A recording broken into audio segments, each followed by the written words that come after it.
It's gone. You both know what's at stake here. There isn't much road left. Take the bloody shot. We're finally getting back to doing our Skyfall Revisited, which we've done for the last two films, and finally getting around to for this one.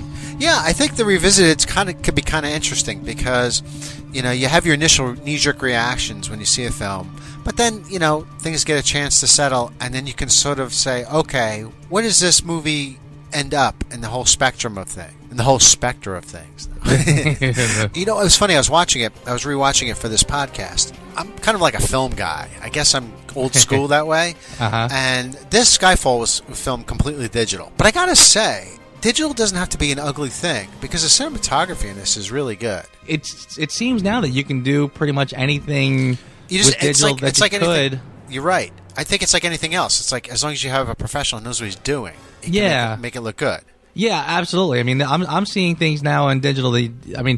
Frankly, you can do so much more. There was a time where, like, you'd really, when you heard CGI, you started to cringe. True.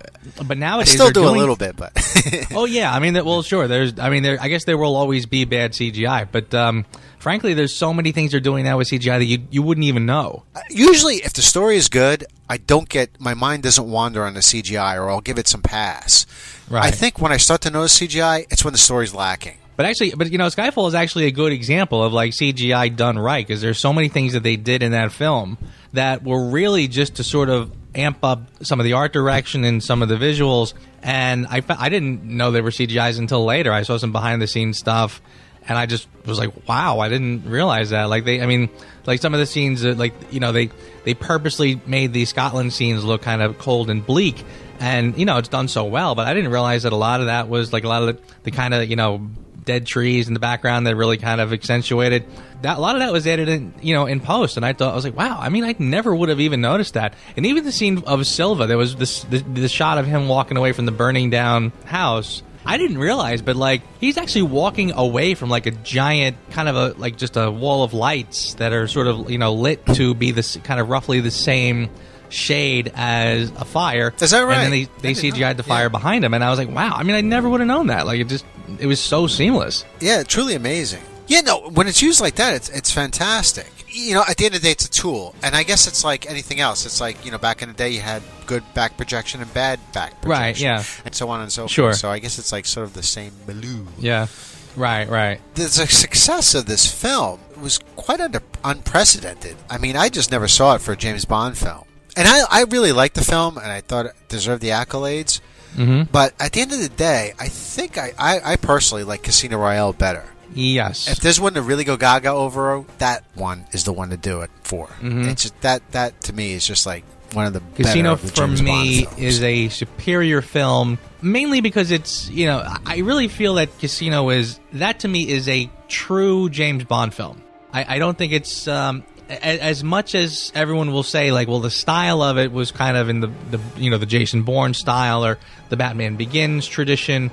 Yeah, it's got influences, but I think this is at its core a James Bond film. Oh, absolutely. Whereas Skyfall, I feel that there's a lot of different elements happening that are kind of from other films, and doesn't work as well. The film to me really does stack up. I mean, it's absolutely.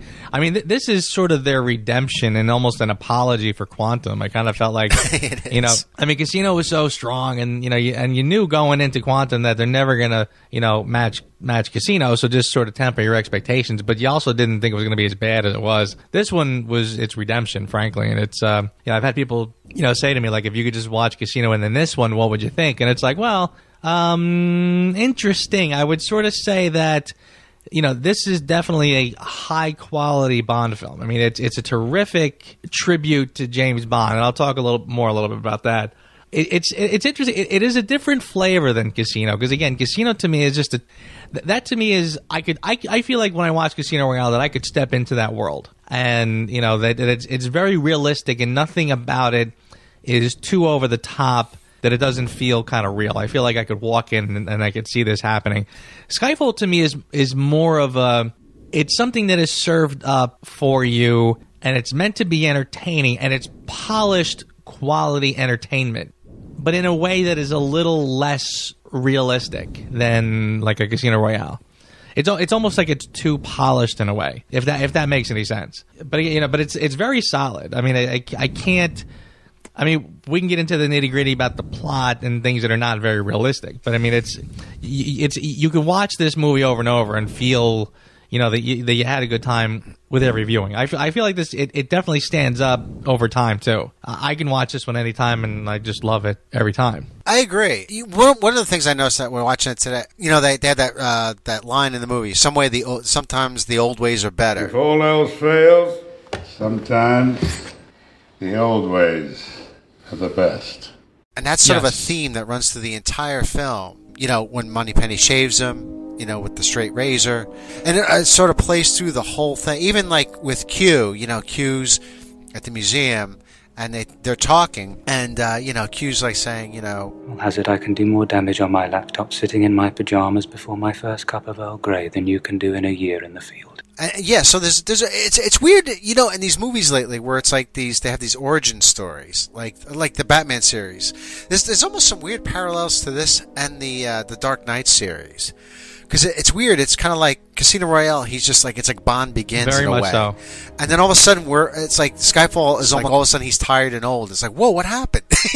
How did I miss 8 years? And there's also Dark Knight parallels in this, almost like as far as the Silva character. Yes, very much and so. his like plot and how he wants to get captured on purpose and stuff. That's very much taking a page from the Dark Knight story structure there. The villain's plot is by far the weakest part of this film.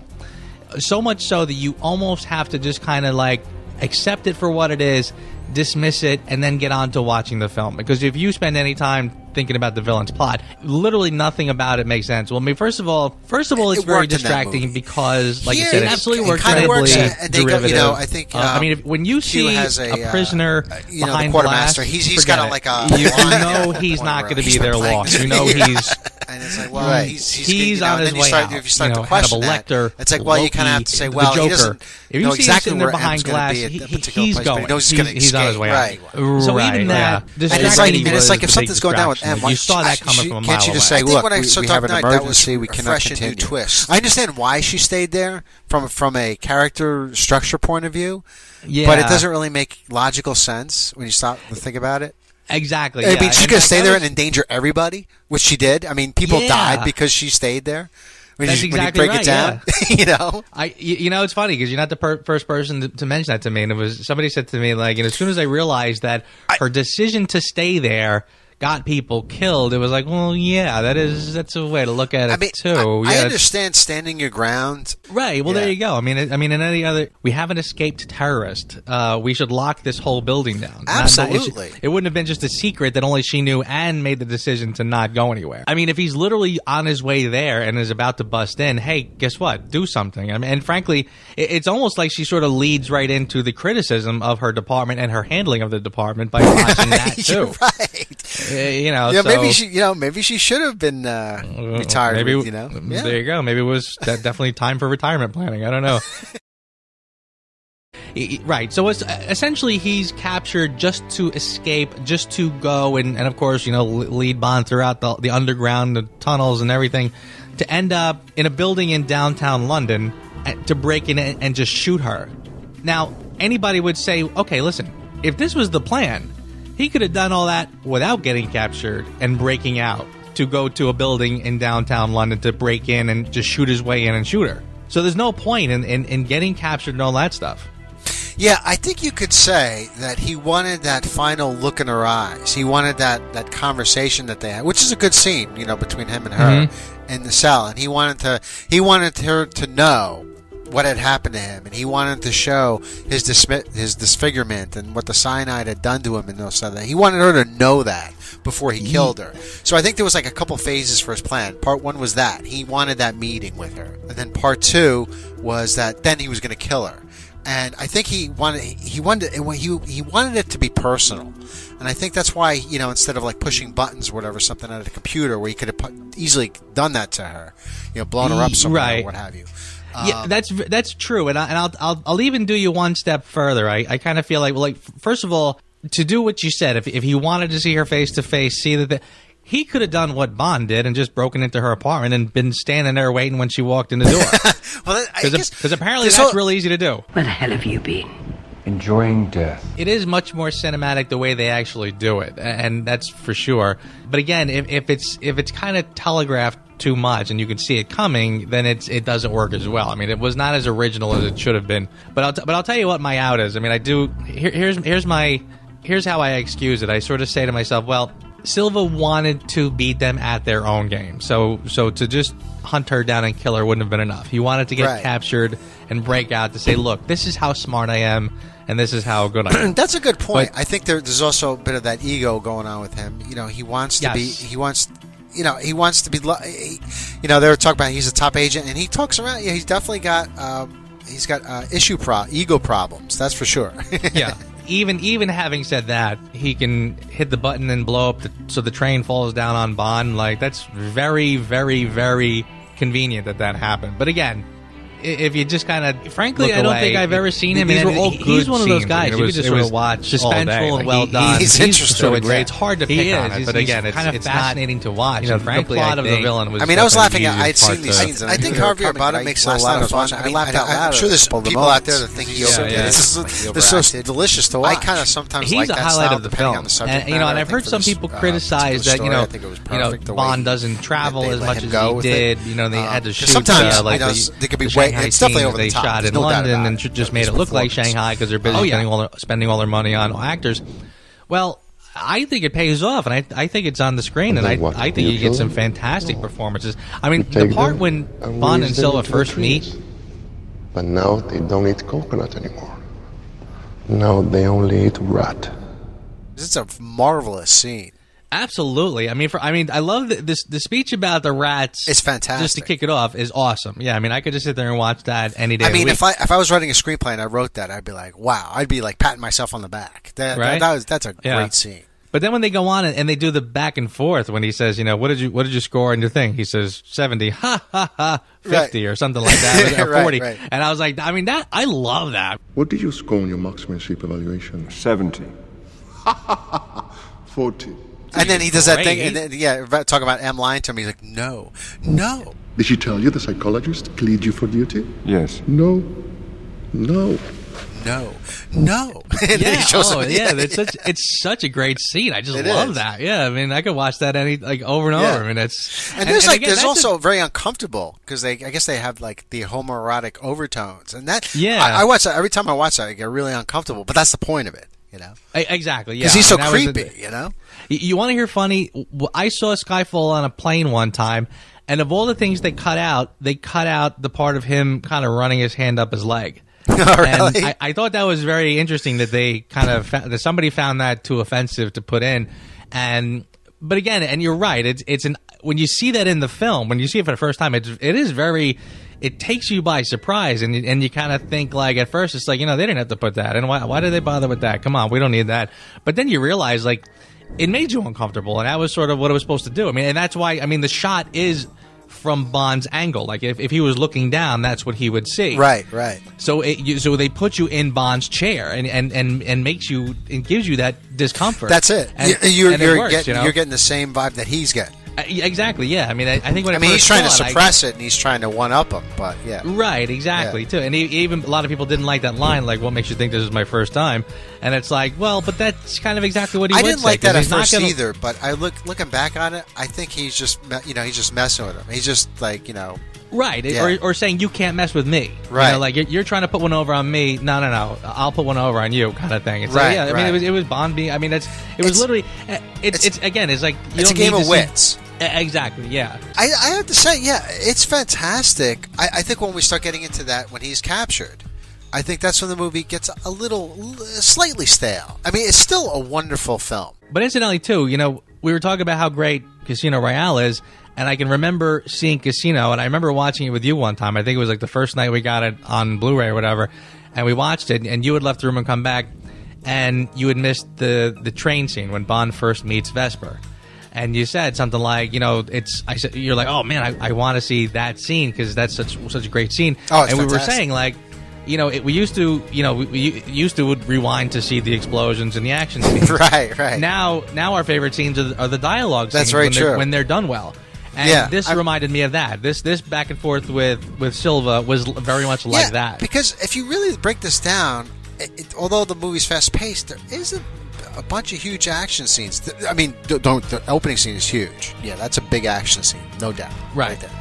But then when you start to break the film down, there's not a lot of big action scenes. Yeah. You know? I mean, one of the things I absolutely love about the Craig era in general is the chases and it's more running chases, hand-to-hand combat. I kind of feel like almost from the entire Moore era and into the Brosnan era, it seemed like every chase was running and getting into a vehicle, and it was a vehicle chase. It was a car chase. Right. It was a boat chase. It was a hovercraft chase. It was always something in vehicles.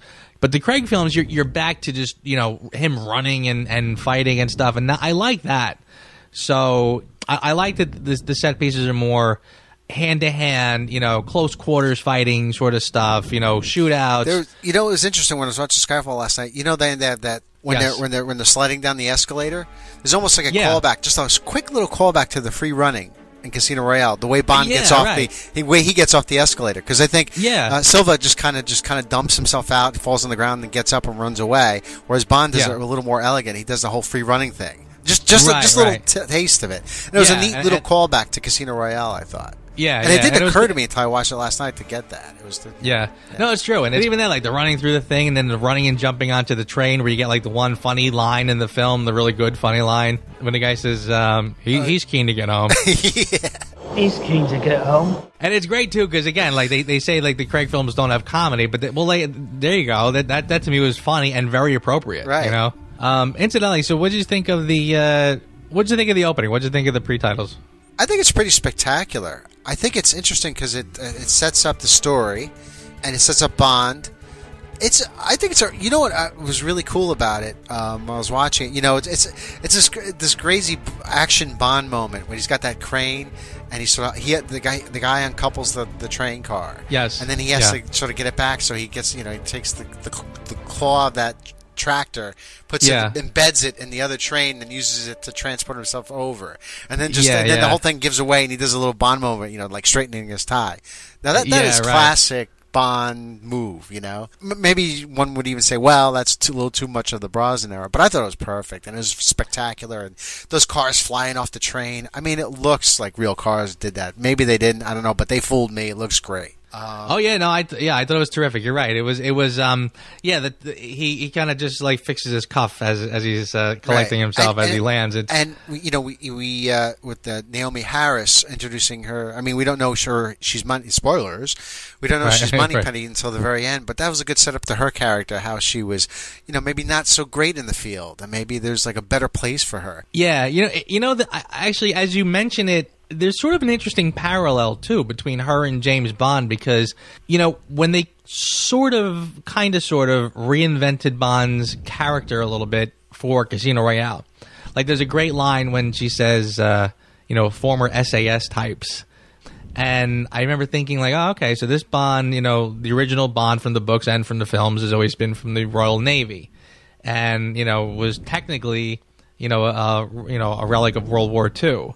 But I guess in the kind of reimagined Casino Royale, they took a liberty and said, okay, he was from the SAS, which is kind of like the British version of like the Green Berets, sort of. Right. Okay. Which would make him much more of a badass character, And right. I thought that made sense. It was a logical move because this Craig he's tough and he's hands on and he's physical. Right. So I thought it was a logical move. So, and I think there's sort of a parallel between him and Moneypenny now, because now the new Moneypenny is sort of an ex-field agent herself. So now she's got a little more meat, or a little more gusto than maybe the prior Moneypenny, who was literally just sort of, a lady from the typing pool, who is a very nice little secretary. This one at least can kind of hold her own.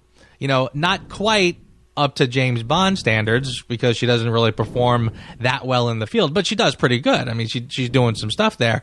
So now you have like a more able Moneypenny, which kind of is kind of like a parallel to the tougher James Bond if you think about it. There was some criticism saying that Naomi Harris and Daniel Craig didn't have any chemistry. I don't know if I quite believe that. I thought they did pretty well with each other.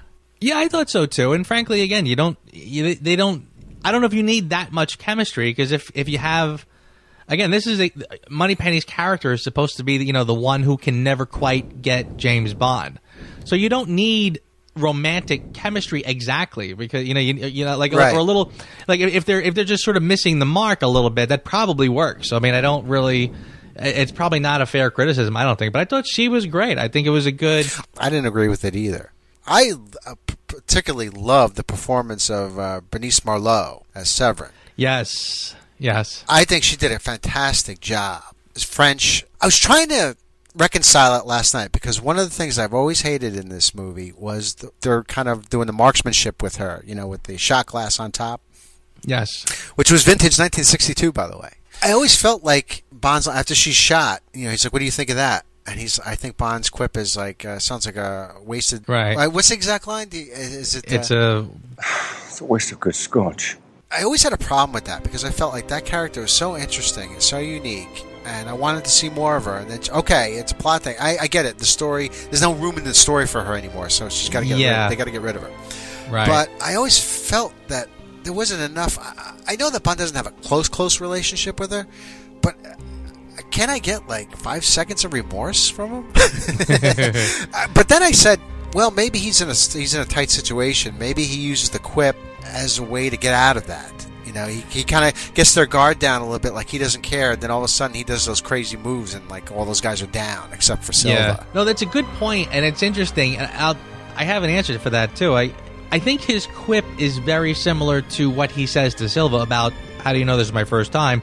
Because really, again, yeah, I agree with you that the character, I mean, as a viewer, you want to see a character that shows a little bit of remorse. But you got to figure, like, he doesn't want Silva to get under his skin, so he has to say something like he's not moved, he's unmoved by it. But I get that. I agree. I agree. Maybe we should have let him get under his skin a little bit. Maybe it's time to show a little angry and stuff. I think the way they could have handled it better was like, okay, they come down and they get, that scene where all the helicopters arrive at the island. They pick up Silva, and they should have had it where they're taking Silva away, and then maybe they just, they had just a quick moment with Bond. I'm talking like 10, 15 seconds where he looks at her, and then there's just like this like gritted teeth moment from him, just something. Yeah. And then on to the next thing. I think that would have been a better way to handle it. Maybe that was there and they decided to cut it for time. I don't know, but. Yeah, no, it's true. It's interesting too. I'll even do you one better. I've had people say to me that they were very disappointed, not only in Bond's reaction there, but frankly, her character. Again, Bond says that she was in the sex trade since she was 12 or 13. A very tragic character, and frankly, so. Yeah, and but actually, ripped from the pages of Fleming. Very much so. Yeah, I mean, the winged dove kind of thing. I mean, it worked. But again, she's sort of bargaining with Bond, can you kill him? Like, maybe are you the one that's going to rescue me? And you see her there with the champagne. She's ready to be rescued. And then Bond kind of joins her in the shower. Now, I've had people say to me, that was like an unwritten contract. Like, here, all she has to bargain with is her body. And, Bond takes it almost as payment, since we've established that that's what she does. And therefore, Bond is kind of obligated to her. So Bond fails on his end of the bargain and doesn't show much remorse about it. So that even compounds on what you're saying about his lack of remorse. So, like, if I asked you who the Bond girl of this film is, what would you say? That's a tough one, yeah. I think it's kind of split between Naomi Harris and Bernice Marlowe. But and you know what? I'm forgetting. You know what? I fell totally into your trap, because it's actually the one here. It's M. That's what it is. Exactly. Right. That's exactly right. That was exactly what I was leading up to. Right. I mean, again, it's funny because the films have pretty much since License to Kill, you sort of get two Bond girls in every film. Yes, and one's a sacrificial lamb, and then the other's like the main girl. Exactly, right. And the Craig films have all led up to this. So, I mean, if you think about it, really, Bernice Marlowe is the sacrificial lamb, and frankly, M is the Bond girl. I mean, for all intents and purposes, I mean, she technically is the Bond girl. You're right. And you're right about them messing with the formula, so much so. See, another interesting uniqueness, or not unique anymore, the funny thing about the Craig films is that there's two strange characteristics that seem present in every Craig film. One, he never gets the girl. And two, he still has yet to actually succeed in a mission. If you think about it, all of his missions so far have really been pretty unsuccessful. It makes you wonder. It's funny, again, Skyfall kind of led us, the end scene with Skyfall and M in the classic M office. It really does set you up that the next film, that we're going to get a gun barrel and Bond is finally going to get called into M's office and get sent off on a mission and we'll get a classic Bond. Right. No, we're not going to get that. We're going to get, like you said, Bond off the reservation again. And, we got to say, I guess that the big thing about this movie is it's Judi Dench's swan song as M. Yes, and again, it kind of goes to what I said before about him not really succeeding in any missions. Again, M is done away in this one, which that's it's something. Like he wins a battle but loses the war. It seems. Yeah, right. It's a good way to put it. I have to give the film credit because, again, I heard rumors going in that this was Judi Dench's last film, that they're going to kill her off. And again, I try to avoid spoilers, but stuff you just can't avoid some. Right. Where I have to give them credit was when the scene was coming up with the hearing. When she started quoting poetry, I just thought, "Oh, geez, here it comes." I said she's gonna buy it right here. But then when she didn't, I was taken by surprise. So I kind of was like, "All right, score 1 for Skyfall." I said, I thought I knew what was coming, and something else happened. And then later in the film, because I was so convinced now that I was wrong and they didn't kill her off, that when she actually did get killed in the finale, I was surprised again. So I was like, all right, you know what? Okay, they got me twice, so good for them. Having said that, though, I also do feel that the finale is a little weak. I almost get the impression that they filmed that kind of last minute and on a closed set because they didn't want the secret to get out. It just sort of almost feels tacked on, like it's just the 3 of them or the 4 of them, because Kincaid is there too. The 4 of them in the little church and nothing's really happening, and just kind of a knife in the back and he's dead. And just a side note here, but I get distracted by Kincaid because I love Albert Finney. I think he's a great actor, but I keep imagining it as Sean Connery. I guess I got to get past that whole Lazenby thing where I'm like, oh, if only Connery had done it. I got to get past it and just accept it as Albert Finney. Yeah. Welcome to the new MI6. I'm your quartermaster. You must be joking. Author PPKS 9mm short. It's been coded to your palm print, so only you can fire it. Less of a random killing machine, more of a personal statement. One of the things I love about this film, too, and I kind of mentioned it earlier, it's a love letter to James Bond, not just as a character, but I really feel that there's an effort in this film to sort of highlight the idea that James Bond is still relevant, not just the character, not just MI6, but the whole idea of Bond in general. That's very true. And that's sort of they sort of hit that home at the hearing. Yeah, it's like you start to realize, I don't think they're just talking about MI6. This is not just a little plot point. This is really kind of an homage to Bond himself, a tribute to James Bond and the whole, the legacy of James Bond, frankly, and why we still need Bond as an action hero or a film.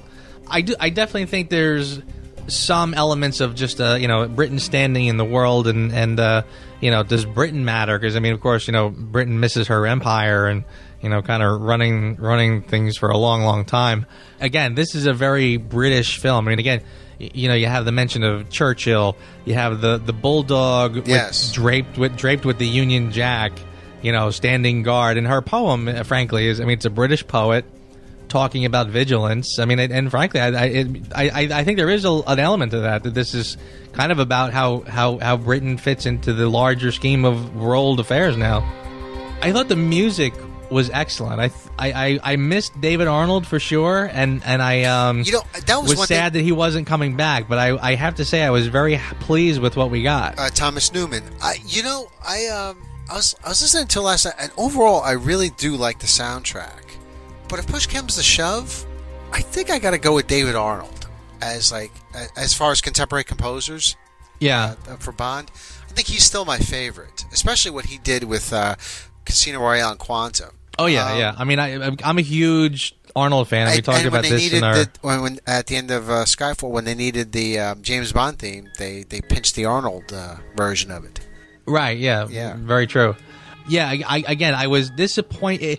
It's one of those things now that I've seen the movie and I know it, I have to admit, I'd be hard-pressed to... I almost can't imagine Skyfall without Newman's score. It would be... I'm not saying that Arnold wouldn't have done as good a job. He would, absolutely. It's just that I feel like now I identify Newman's score with this film so much I can't even imagine it differently. I get to give him kudos for using the title song in there in a couple parts of the film. Yeah. Again, he's not like an Eric Serra who was just allergic to the James Bond score. No, very true. Yeah. Yeah, I mean he used it in spots where it was very useful. And I thought he did a spectacular job. I really have no complaints about the music. It was, again, not what I expected, but we should talk about Adele's title song. We kind of covered title songs in one of our last podcasts there. Yeah, but I think maybe we should just touch it briefly here. Because I watched the main title sequence the other night, and boy, I thought it was a really good one. I like the way her song works with the visuals. It's a really good title sequence. I'm glad you mentioned the titles, too, because I remember when we first talked about this, I remember saying this was not one of my favorite Kleinman efforts. I kind of like the way it's a point of view, almost main titles, where it keeps going forward, which is kind of interesting. It stops every now and then, but for the most part, the camera just keeps moving forward to different images, which is really interesting. It is. Yeah, I remember originally I thought the title sequence was really busy, and I kind of was a little put off by it because of that. But you know what? I think I was too initial. I wasn't like that was a slam dunk when I first saw it. That's for sure. Yeah, I mean, I like the song and everything, but yeah. Yeah, but I think that after having some time with it, I kind of feel like that kind of works in its favor because now I've seen it a bunch of times and it hasn't gotten boring. Frankly, like a lot of that's a great thing about it. Like when you initially saw it, it was too busy, but now there's so many delicious things in the corners even that you can really enjoy it almost every time you see it. There's you notice more and more. A little bit to the teaser. There's after Bond gets shot. And they have M's reaction. I kind of like they did this, and it's just kind of like this throwaway thing, but it was kind of a neat transitional piece I liked. They're, they talk. She's Money Pace says agent down, and then M turns around to the window, and then it sounds like it's about starting to rain there at MI6, and you hear the rain, and then they cut the segue to the waterfalls, and you get you get the waterfall sound effect. I just thought that was a great transition. One of the things that always kind of rubs me funny is the fact that, when Bond is chasing Patrice in the beginning and he takes the shrapnel in the shoulder, and it's kind of, and it's sort of his Achilles heel throughout the film. What they never mention is when Moneypenny shoots him, which knocks him out cold and off the train and down into the waterfall and presumed for dead, they never make any reference to that shot. Which I always thought was kind of odd. Because the shrapnel comes from when he was inside the tractor there. Yeah. Oh, exactly. That's exactly because right. It's a clue later. Because he takes it out and then he gives it to keep this under wraps, blah blah blah. Exactly right. Yeah. But I just find it funny that that and even throughout the film, it's kind of like ow my shoulder once in a while or certain things. So but where in fact did he get shot? Because I've seen the film a bunch of times. I don't even know where he got shot. Well, I guess it's on the other side.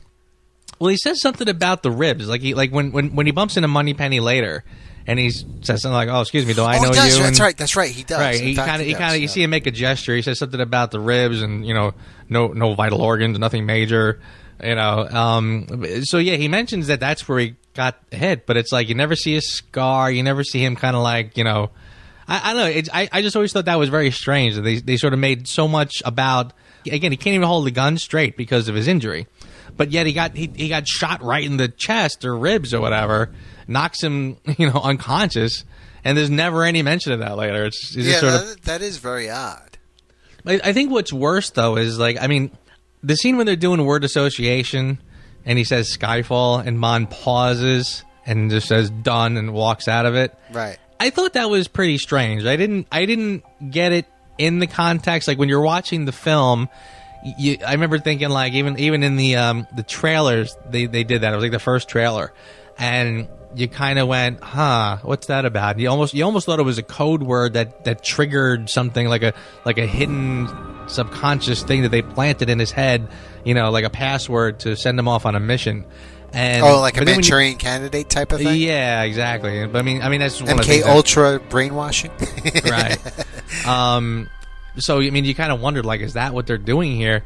But then when you see what it really was, it was just that he had a tough childhood, so much so that he can't speak about it and is frankly kind of offended that somebody said it. So he walked out. I kind of just, after, when it was all said and done, I was like, I don't really get that part. And I kind of feel like now we're kind of getting into mushy, sappy, hurting my feelings Bond, and that I'm not really crazy about. No, I hear, no, absolutely. Point taken. Yeah. I think there should be certain things that should be just left alone about the character. There's certain pieces of history I don't think the audience should know. We know enough.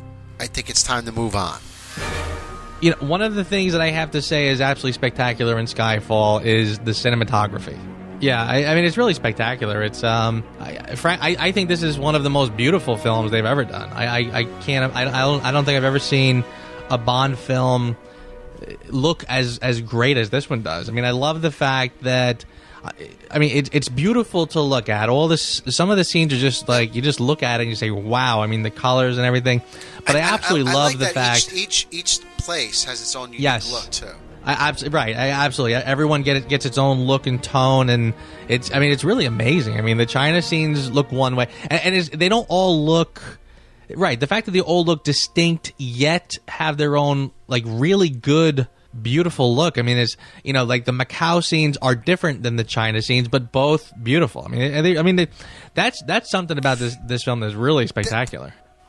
And because there's some wonderful surprises in Skyfall. I think we probably mentioned this in the first podcast we did on it, but that moment, I mean, the audience went bananas when he reveals that Aston Martin. I mean, the audience goes bananas. The part where they just hit a home run is when the guns come out of the DB5 and he guns down the people. That's when everybody. I mean, you want to talk about just a Bondgasm? There you go. I mean, every Bond fanboy just went crazy. I started laughing. I was like, it was weird. It was one of those awkward moments where I laughed out loud. Nobody else knew what the hell it was. Right? But I knew what it was.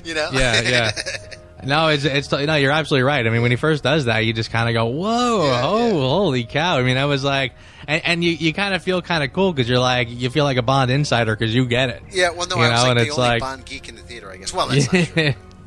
Yeah, no, it's really cool. No, it's true. It's pretty. It was a really great scene, and again, it does bring up the continuity questions, and it's kind of like so all right, what does this mean now? But at the end of the day, it's one of those where you know what. I don't know, you don't know, and they don't know. It was just there, and you can either nitpick it or you just enjoy it for what it is. And you got to do the latter. It's so wonderful. Yeah, exactly. Yeah, you have to. Some men are coming to kill us. We're going to kill them first. Then we'd better get ready. So what do you think about the finale, the big finale at Skyfall Manor? How did that grab you? I'm glad you brought this up now, because I was thinking about this. Maybe I'm overthinking it, but I started thinking about the parallels to like Resurrection. Well, first of all, just maybe let me back up for a second. I love all the. I think it's a spectacular action sequence. I don't know why they didn't go into that passageway earlier.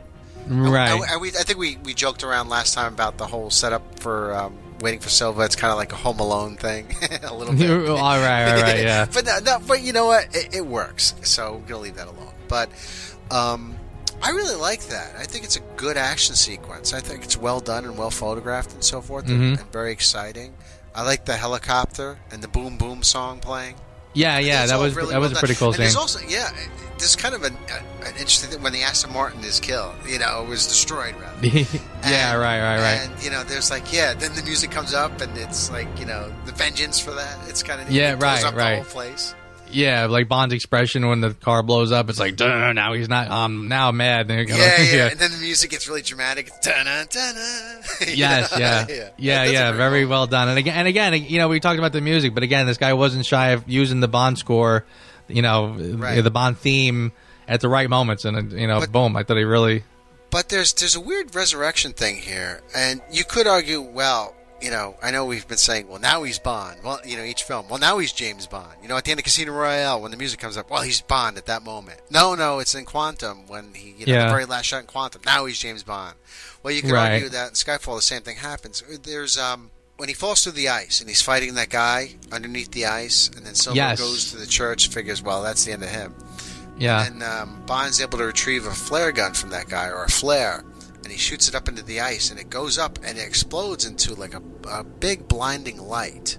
Yes, it almost is like a resurrection in a way, because he's going down there, he's going to come up and rise again. Yeah, that's a good. I like that. It didn't strike me until I watched it this last time. Maybe it's very obvious to other people that have seen it. Hey, I got that the first time, but I'm a little slow, so.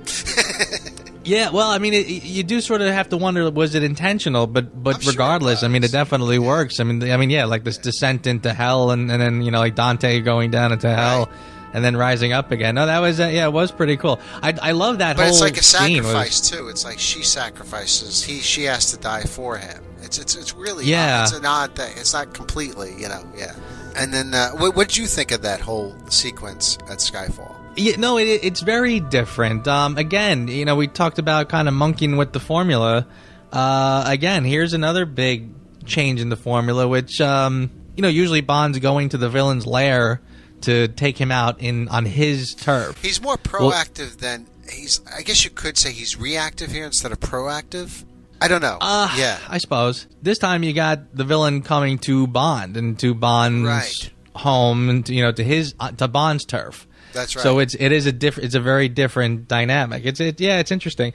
I always thought that the actual house was sort of funny looking. Like it's literally like in the middle of no place. I mean, when you see the shot of the house from far away, it almost looks like one of the Monopoly hotels, just sitting in the middle of nowhere. You know what I mean? Like there's absolutely literally nothing around it. Like why anybody would live there? I think Judi Dench or M comments on it at one point. He says, "Wow, oh my God, you lived here, You're right. That explains something or something like that. Yeah, pretty interesting. But I think it has to be set up for the film for the remoteness of it, so you don't have the neighbors coming over while the helicopter's attacking and so forth. Right. Like he waits until he gets there to say, "Do we have any guns?" And it's like, I guess he was expecting to find some. But you could also say, if you're going somewhere where you're going to have a showdown, stop at the gun store. No, it makes sense. It stop off and get some supplies. Frankly, you should walk in with even just a bag of groceries, for God's sakes. Again, a couple Big Macs at least or something. You're right. Yeah. Again, very nitpicky on my part. I totally admit it. But, it is one of those things that kind of stands out a little bit. But to kind of get there, and again, you wonder why. Or how about like a bottle of Bollinger RD or something, right. Well, he's there with Judi Dench, so he maybe doesn't. We'll just leave the Bollingers. But again, aside from the showdown in the church, I think the finale is pretty cool. The explosion, and again, in this day and age, it takes more than an explosion to really impress. But when the helicopter goes into the house and you get that explosion, that big gigantic explosion, that's pretty cool. It seems really huge. It does. It does. It just seems sort of gigantic. Like you kind of feel like you're there and it's kind of happening around you. It's really well done. Bigger explosions than say a Michael Bay film, but they're done so quickly, and then they're on to the next thing that it doesn't seem that big. Right, it's the context. Right, again, you can have Transformers fighting and blowing up and all kinds of stuff, and buildings falling down, and who cares? Yeah, but this one, they're fighting in the house, and you can sort of get it gives you like a good.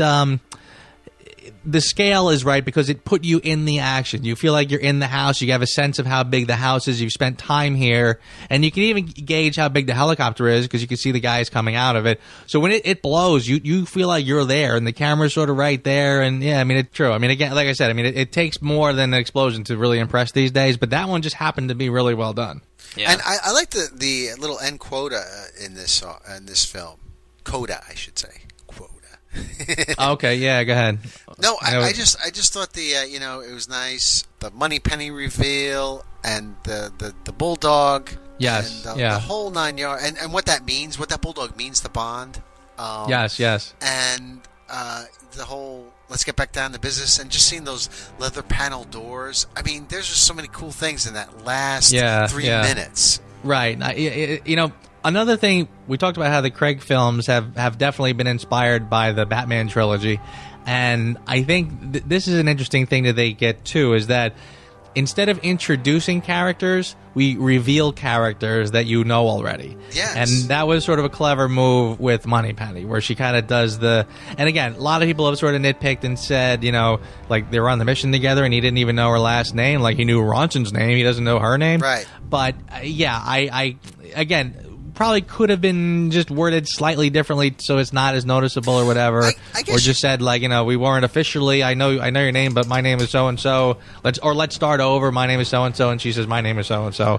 It was fun. It's definitely a very fun moment when she says my name is Moneypenny, and then you're right, when he walks into the office and there's the leather doors and the whole bit, it's like, oh, there it is. Yeah, because it's funny. I watched Skyfall, and those leather doors, and yeah. Well, that was why that scene was just so satisfying. As soon as you walked in and closed, you were like, it was almost like, wow, are they really going to do this? And you saw leather doors, you were like, no way. And then you see the rest of the office, and you were like, oh, wow, that is cool. So, yeah, that was that was a really satisfying ending. That's why if they go here and they go, well, not quite yet. If they do that once again, that's going to be disappointing. My overall opinion of Skyfall, I think, now that I've... Yeah, just roughly, on your scale of all the Bond movies, where does it land? It's kind of just shy of... Because I'm thinking, your top, two anywhere. Honor Her Majesty's Secret Service, and then I would say Casino Royale, if I'm not mistaken. Oh, you're good. Okay. Yeah, you're good. You pretty much hit it. Skyfall is just shy of what I would call, my upper-tier favorite Bond films. In the top 10 or top 15? It's definitely in the top 10. It's absolutely on the... of 24 films, it's absolutely... it's probably just shy of my top 5, and only primarily because it feels like a tribute to James Bond. And it feels like a conscious decision. I remember, GoldenEye for me, I don't love GoldenEye as much as a lot of people do, because I feel there's sort of a hands-off... Everything is kind of at arm's length, because it's so busy paying tribute to Bond, it doesn't take any chances and doesn't really get in and get its hands dirty. And in other words, you think it's so in awe of history that it's not making history in a weird way. Exactly. Thank you. Yeah, that's a good way to put it. Skyfall falls into the same category. Again, like I said, it's a polished. It's a fantastic tribute to all things James Bond. It is the argument, I think. It's sort of the argument why Bond is still relevant, why the world still needs James Bond, and I think it answers that question.